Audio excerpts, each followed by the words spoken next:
Kumpanija li fost l-imsieħba tagħha imditta legali ta' Andrew Borg Cardona u Peter Caruana Galizia ingħatat b'mijiet ta' eluf ta' euro f'kuntratti qabel l-elezzjoni ġenerali. Il-kumpanija hija Evolve Limited u d-ditta legali hija BCGL Advocates.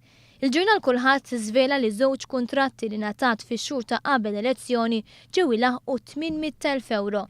Wieħed mill-kuntratti li ngħatat din il-kumpanija għandu valur ta' 265,000 euro. Il-kuntratt ġie approvat fil-31 ta' Jannar 2013 mill-Korp tal-Pulizija.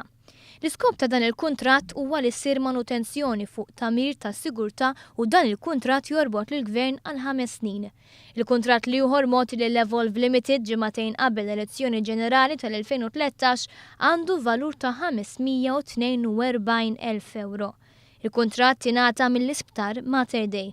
Min barra dawn il-kuntratti, kemm Andrew Borg Cardona u kemm Peter Caruana Galizia tħallsu bejniethom ma' 80,000 euro f'kuntratti ta' konsulenza fl-aħħar leġislatura Nazzjonalista. Il-ġurnal Kullħadd irrapporta li l-maġġoranza tal-kuntratti inħarġu mill-Ministeru ta' Tonio Fenek. Apparti dawn il-kuntratti, Peter Caruana Galizia fil-2011 kien ingħata Direct Order għal xogħol ta' konsulenza fid-Dipartiment tat-Taxxi Interni u l-ammont tiegħu baqa' mhux magħruf. Kemm Borg Cardona u anke Caruana Galizia huma magħrufa l-appoġġ qawwi li jagħtu lill-Partit Nazzjonalista. Caruana Galizia huwa r-raġel tal-blogger nazzjonalista Daphne Caruana Galizia.